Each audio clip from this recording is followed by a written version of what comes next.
كان يا مكان كان في ثعلب كسلان، مش عاوز يساعد ولا يشارك حيوانات الغابة في أي حاجة. وفي يوم من الأيام جمع الأسد كل الحيوانات وطلب منهم يبنوا سد علشان يحوشوا فيه المية، علشان ده موسم المية. وافق كل الحيوانات وابتدوا في حفر السد، إلا الثعلب المكار كل يوم يقول لهم: أنا تعبان، رجلي بتوجعني، مش هقدر أساعدكم النهاردة، خليني بكرة.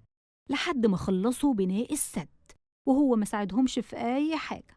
جه الثعلب بالليل بعد ما كل الحيوانات ناموا، وقعد يشرب من المية الموجودة اللي كل الحيوانات تعبت في بناء السد علشان يقدروا يحوشوها، وهو عمال يشربها على الجاهز.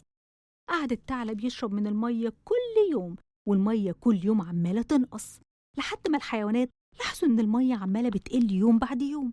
راحوا للأسد وقالوا له: إحنا شاكين إن في حد بيشرب من المية من ورانا. فقرر الأسد يحط القرد حارس على السد علشان يعرف مين اللي بيعمل كده.